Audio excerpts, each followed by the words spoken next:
In the dying days of his presidency, Joe Biden has pardoned his son, Hunter Biden, despite promising the nation repeatedly that he wouldn't. I will not pardon him. It's a bombshell for his own party, the Democrats, who claim they were better than Donald Trump. And it's a gift for the president-elect, who says if it's okay for Hunter, why not for these guys? USA! USA! Hello and welcome to the Nexus. Has Joe Biden made a massive mistake by pardoning his son Hunter? Our panel today of Republicans and Democrats is divided. Now all of a sudden, Hunter Biden is above the law? Get out of it. There is virtually no precedent for prosecuting anybody under these circumstances. You know, the president can do what he wants. Well, more from them in a minute. But first, let's take a look at that pardon. We're coming on the air this hour with breaking news. President Biden will pardon his son, Hunter Biden. He did, in fact, pardon his son, Hunter Biden, after saying that he wouldn't, repeatedly. Have you ruled out a pardon for your son? Yes. You have. This is so much BS. It's unbelievable. I'm a crack addict. The presidential pardon spares Hunter Biden a possible prison sentence for federal felony gun and tax convictions. Ending a legal saga the president now says was politically motivated. This exonerates Hunter from everything. He's forgiven him for 10 years of criminal activity, much of which hasn't even been investigated yet. I didn't know pardons could cover crimes you may have committed. You couldn't make this up, could you? I believe this is the first time a U.S. president has pardoned both his son and a turkey in the same week. Just pardon everybody. Pop, pop, pop, pop, pop, pop, pop, pop, pop. Donald Trump has called the pardon an abuse and a miscarriage of justice. He said, okay, but what about pardoning the January 6th defendants? Forget about politics. Forget about everything. Just let's be human beings for a second. Who doesn't pardon their own son? But the practical problem is Biden lied about it. I abide by the jury decision. I will do that, and I will not pardon him. The distance between the systems Democrats say they are revering and the one that they're using when they need to is why people think it's rigged. There we go. No one is above the law.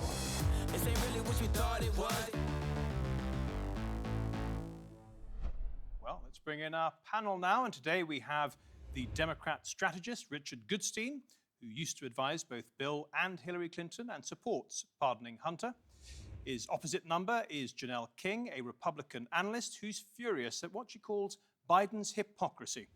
And for a bit of impartial legal advice, we have the former New York prosecutor, Vinoo Varghese. Welcome to the program, everybody. We're going to start with Richard, since he's got perhaps the most difficult position and he's the only Democrat here. We're going to give him a couple of minutes, okay, to explain himself, and then you can jump in. Richard, welcome to the program as always.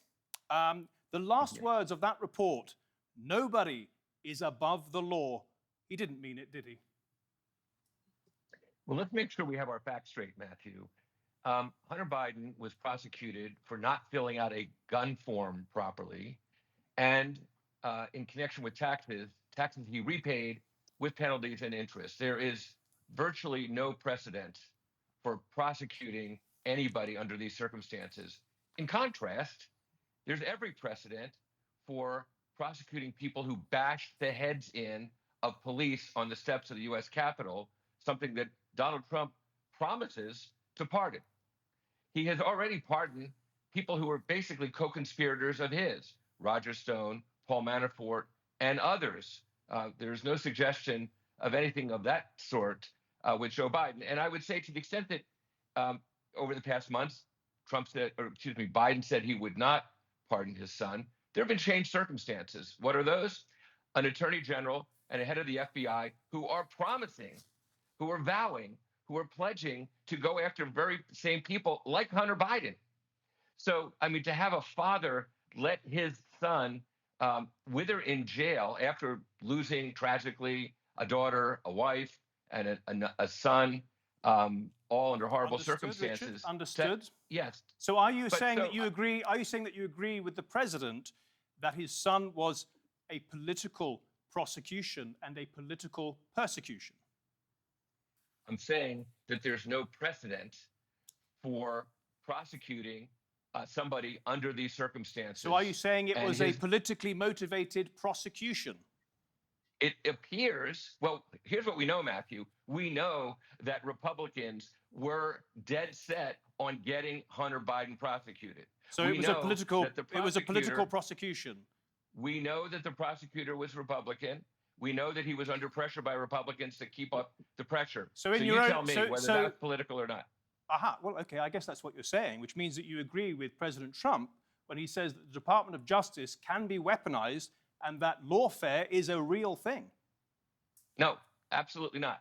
The two things can be true at once. There could have been, and we saw it, the kind of political pressure that was brought against Hunter Biden by Republicans. That's undeniable. What's also undeniable is that Donald Trump was a criminal, 34 times over, a felon, and all these other criminal charges that are being held in abeyance, okay? That's not lawfare. That's using the Justice Department to go after somebody who has taken confidential documents, and the list goes on.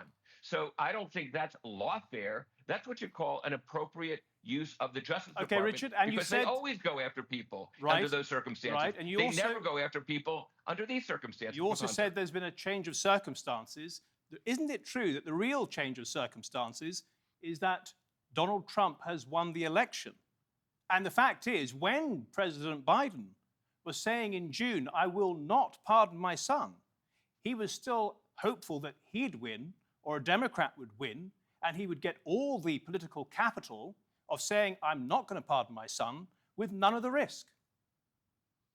I don't think there was actually any political capital one way or the other. Oh, there certainly was. There certainly was. Let me just play you as evidence all the mainstream media pundits who were saying what a marvelous contrast Joe Biden was to President Trump because he wouldn't pardon, or said he wouldn't pardon, his son. Let's have a listen.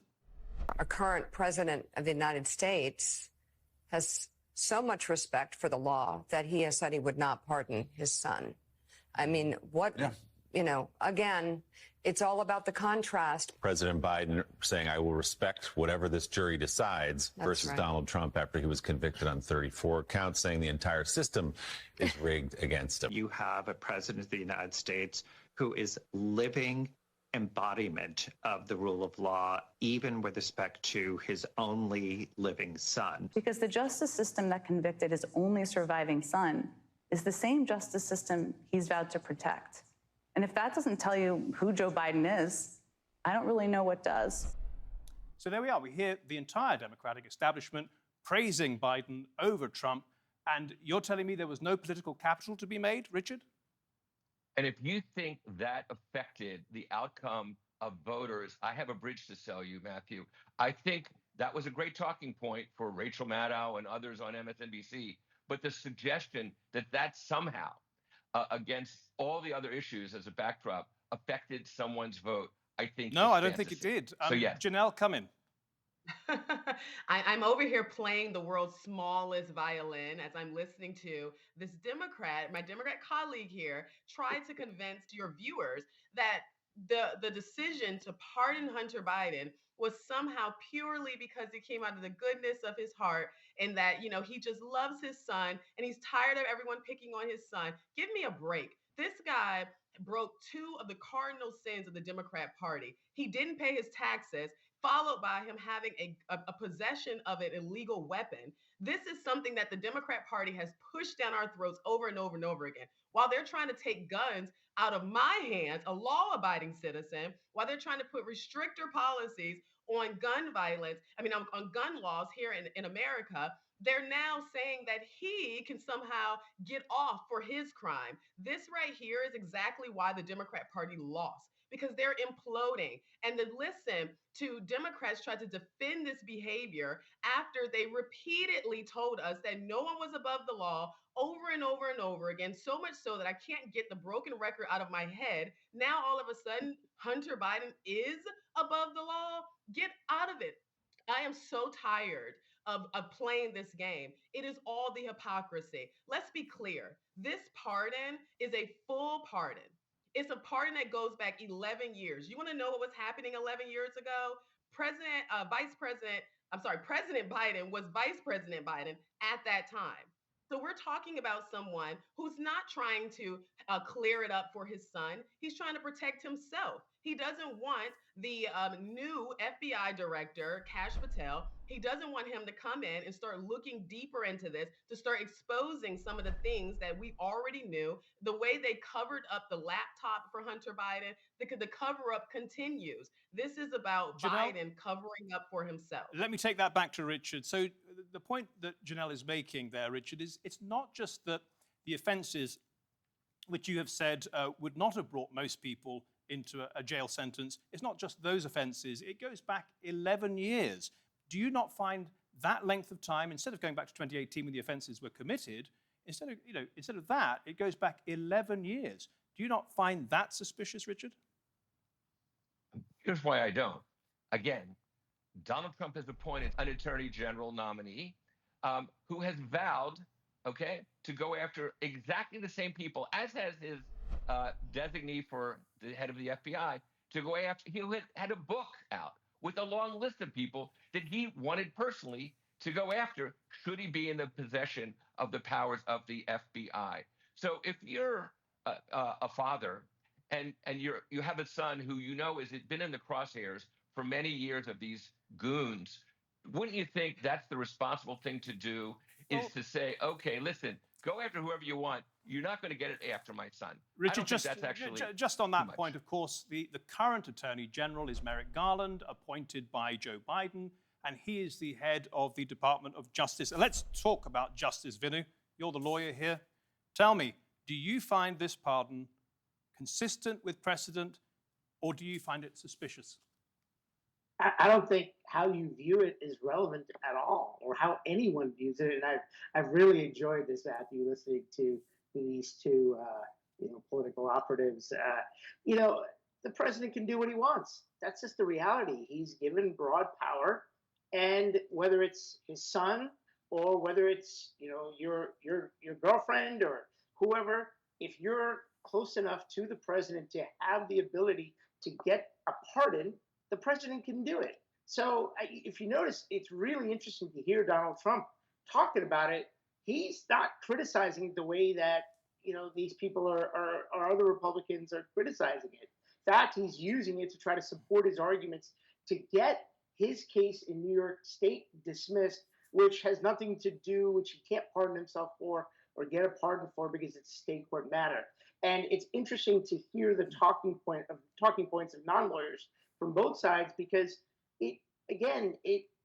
President Clinton, President Obama, President Bush all pardoned people that were close to them. And so did President Trump. And so did President Trump. But the point that Ambassador John Bolton made is that they tended to be, once the person had served their sentence, and if the verdict was shown to be somewhat iffy, shall we say, and it went so far as to cover the offense, not an 11-year period.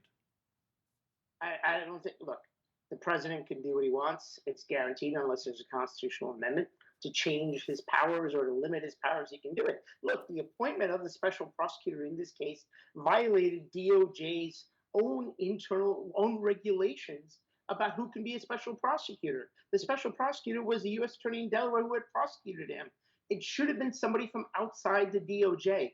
And let me just say something about Kash Patel. I know Kash, he's a friend of mine, and he was a public defender, a federal public defender in Miami, and he cut his teeth there. So he's well aware of DOJ excesses. And I think the thing that this shows, to no matter whose side you're on, because again, you can criticize it all you want. Adam Schiff, I saw a clip of him criticizing President Bush when he pardoned or he commuted the sentence of Scooter Libby, talking about limiting pardon power. No one's going to do it. Everybody can do it. There's nothing illegal about what Joe Biden did. And, it's his son. Who cares? He can pardon whoever he wants. Understood, Vinoo. Not illegal, but politically it may be a huge gift for Donald Trump going forward. Let's see. Vinoo Varghese, please stay with us for the second part of our show. But Janelle King and Richard Goodstein, thank you so much for being part of this debate. Thank you, Matthew. Thank you very much. Thank you. Well, coming up on the program, if anyone is going to go after the Bidens, it is likely to be this man. We're going to come after the people in the media who lied about American citizens, who helped Joe Biden rig presidential elections. Trump picks Kash Patel to be the new director of the FBI. Who is he? And why does he terrify the left so much? But before that, one last point on Biden pardoning his son. We spoke to Brandon Strucker, who was convicted of disorderly conduct after protesting at the Capitol building on January the 6th, 2021. He was sentenced to 3 years probation. We asked him for his reaction to Hunter's pardon. I can certainly understand why somebody would expect that I would be angry based off of Joe Biden pardoning his son Hunter, but you have to understand this has been 4 years of egregious unfairness and injustice that I have had to live through and thousands of other people have had to live through, and nothing really surprises me anymore. I mean, unfortunately, you do sort of get used to the injustice of the situation at a certain point, and you begin to realize that there are multiple tiers of fairness and unfairness for people in this country, depending on who you are. I mean, if you're related to somebody in power, or if you're in power yourself, you're probably not going to face any consequences for what you do. If you're an everyday citizen that the United States government views as an enemy to their political agenda, you will have no help, you will have no justice, and they can do anything to you that they want. And they can force you to confess to things that you didn't do and say you did things that you didn't do. And that will just be what the situation is. And so I've lived through that. And at this point, I guess I've become pretty numb to the injustice of the situation. I think I deserve to be pardoned. But I'm not going into this with any particular expectations. Right, let's take a closer look at Trump's pick for FBI Director Kash Patel. Vinoo Varghese, a friend of Patel, is still with us. And we also have 2 former FBI agents, and they don't agree on him, believe me. Before we hear from them, let's hear from Kash Patel himself. See what you make of him. My name is Kash Patel, and I have written the first ever children's Russiagate book. It is a fantastical telling by me, the Russiagate chief investigator under then Chairman Nunes, of how we triumphed to put truth over evil. Trump dropping a bomb on the deep state. Over 20 whistleblowers from within the FBI have all come out testifying to the rampant political corruption. The FBI has used the Patriot Act to spy on your text messages, to look at your emails. Our freedoms and our liberties evaporate. The American people have lost confidence in the FBI. Trump announced he's tapping Kash Patel as head of the agency. Patel is a hardline critic of the Bureau who has called for shutting down the agency's Washington headquarters. I'd shut down the FBI Hoover building on day one and reopening the next day as a museum of the deep state. We need Kash Patel in there to blow that place up. We will see him try to use whatever means he has to launch, or at least try to launch, investigations into many of the people. The government gangsters and the fake news media are coming for our constitutional republic. They have used their unconstitutional means and their 2-tier system of justice and the deep state. We will go out and find the conspirators, not just in government, but in the media. Yes. Kash Patel is causing panic on the left and somewhat worried on the right. I want somebody who respects the rule of law, and his nomination for the FBI does not give me confidence that that's a top priority. If I were the Democrats, I would be highlighting over and over, that sounds like defund the FBI. Patel would replace current FBI Director Christopher Wray. Almost all of the most recent appointees to that role have been either judges or former Department of Justice officials. Christopher Wray, who Trump himself appointed, still has a few years left on his 10-year term. Kash Patel's only real qualification appears to be that he is very loyal to Donald Trump. Truth over evil, and report the facts to the American public. Okay, let's bring in our 2 former FBI agents now. And Frank Worrell broadly supports Kash Patel appointment, whereas Vic Hartman thinks he's not really qualified and poses a danger to both the agency and the country. We also have Vinoo Varghese, a friend of his, with us. Welcome, gentlemen. We only have a few minutes left of the program, but we will extend the debate for the online version. But for now, let's keep it really, really simple. Vic Hartman, you think the guy is a terrible choice. Why? Yeah, a horrible choice for a couple of reasons.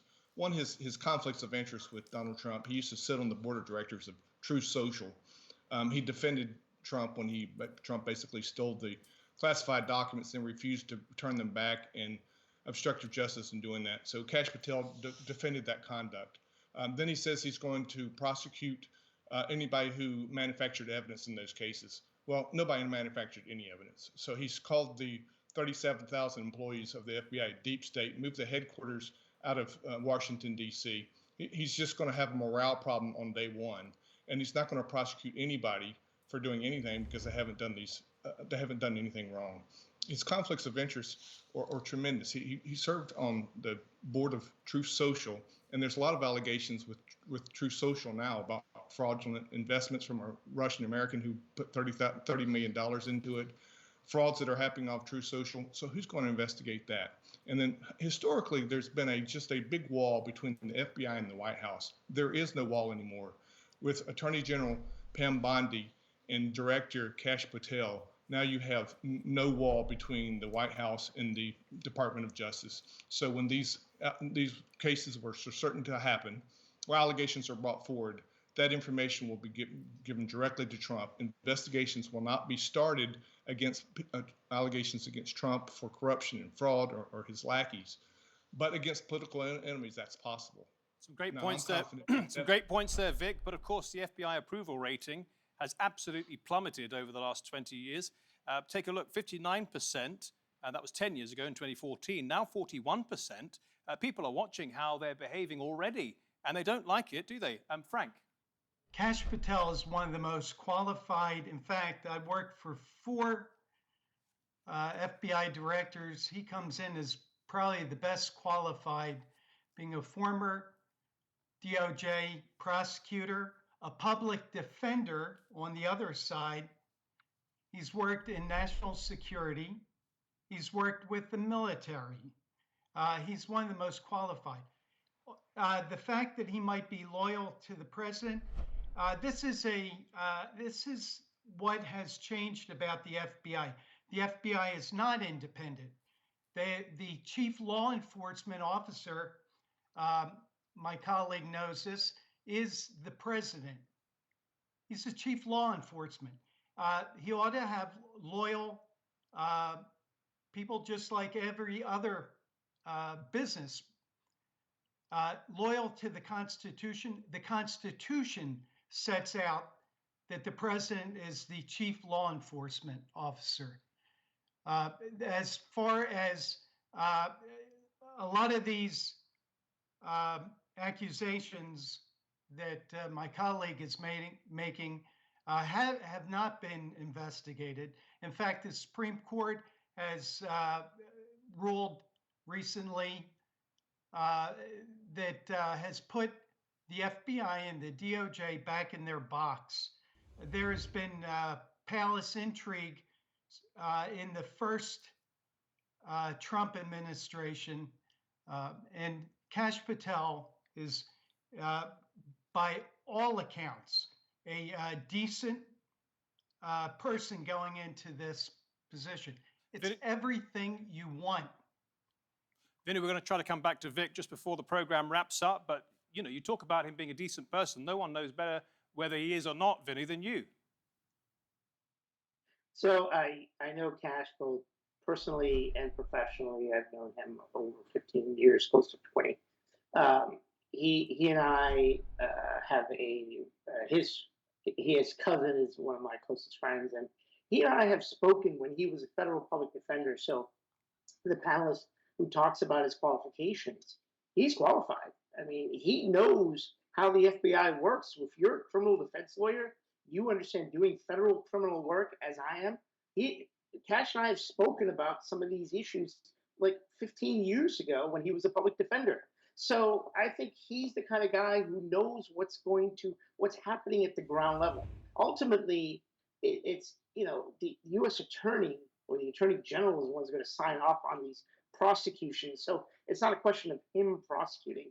And when you talked about conflicts of interest, I mean, look, Jim Comey was, chief legal officer for Lockheed Martin. I mean, you talk about somebody with a potential conflict of interest with, having come in and running, the biggest company with the biggest, military industrial complex. That was Comey. So look, I think that Kash on an individual level is a good guy. He's clearly qualified. Whether he's the right political choice, that's a different question. So, but you cannot separate the DOJ from politics. If you understand when you're out there, look, I got a FBI agent to admit on a stand during a trial that they withheld evidence. It led to a mistrial in a case that I tried 10 years ago. I'm gonna have to. So I mean, there's a lot of problems with the FBI that hopefully Kash will fix. Just want to bat it back to Vic for a final answer. Just 1 minute to go there, Vic. I've heard amazingly different opinions about Kash Patel to yours. Do you feel reassured by Vinoo and Frank? None of them at all. Donald Trump has been on a 10-year crime spree, from the Trump University to the charitable foundations to his tax prosecution of the Trump to the state frauds, 4 criminal indictments. His illegal activity is not going to stop during his 4 years of presidencies. So who's going to investigate that? When the fraud and corruption comes up, the problem is we have the Attorney General who's in his back pocket, and we're going to have the director of the FBI is. That's a tremendous conflict of interest. Their loyalty should be to the Constitution and not to Donald Trump. Vic, let me ask you about something that Kash Patel mentions quite often, which is that he would turn the Hoover building, the FBI building, into a museum to the deep state, something that he wants to dismantle, to bring back American democracy and make sure that the agency behaves, in conjunction with the Constitution of the United States. Do you not believe in the deep state? I don't, and he's just insulted the 37,000 men and women of the FBI that he's presumably he's going to lead, and he's calling them the deep state. So there's not going to be a leader. There's going to be a leadership challenge for sure. I'm not sure he's insulting all the agents at the lower level. I feel, as a viewer of these podcasts, that he's actually talking about the leadership. What my colleague, former colleague, is ignoring is what you brought up before. 41% of the population believe, 41% believe the FBI is doing an excellent or good job. Excellent or good job. That means 59% think otherwise.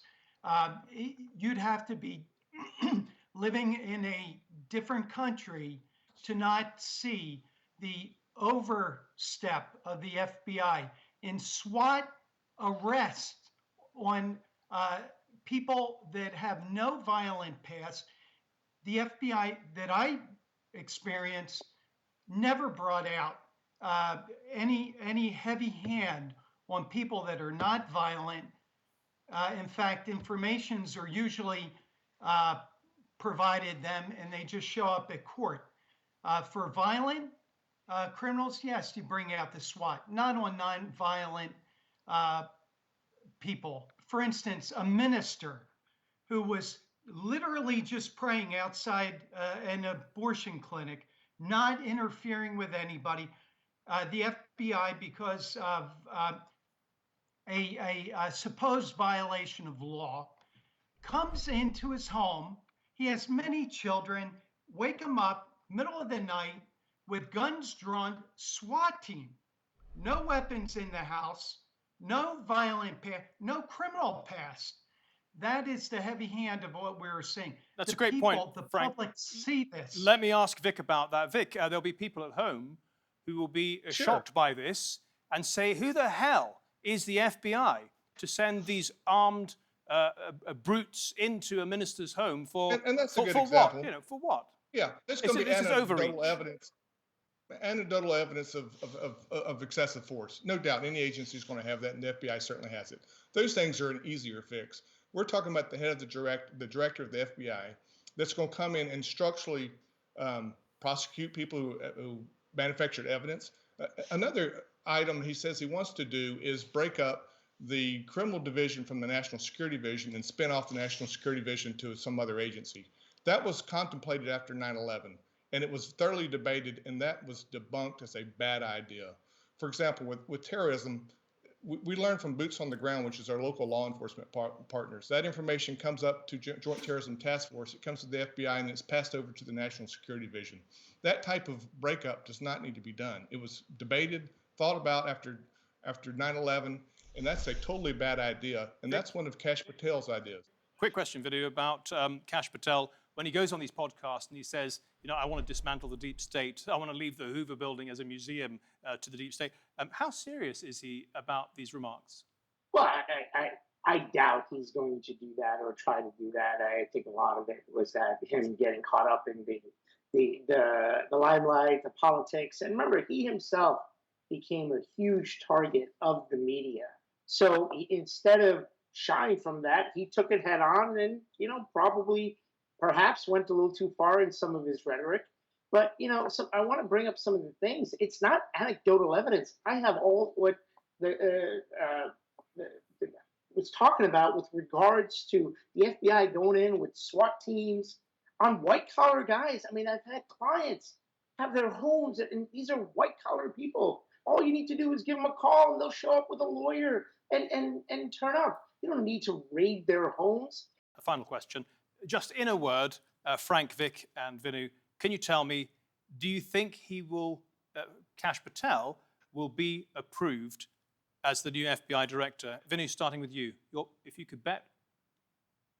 I don't know the answer to that. I'm not sure if the Republicans in the Senate who will, have to vote will be, strong enough to, or what their views are. It seems like there's a group of them that are maybe opposed to Kash Patel. So I think it's going to be close. I think if he gets through the process and doesn't have other stuff come up, then I think he'll probably get confirmed with like one vote. Wow. Okay. And Vic, do you think that Kash Patel will be the new FBI director?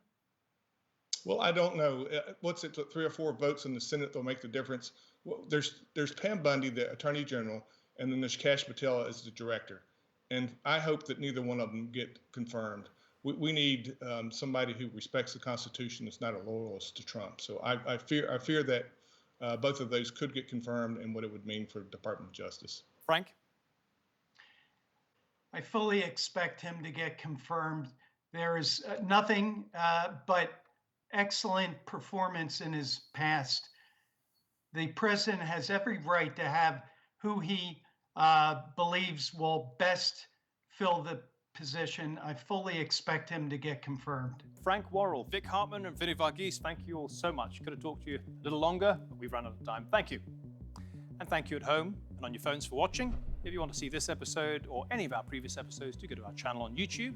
Just type in Nexus TRT World. Till next week then, goodbye.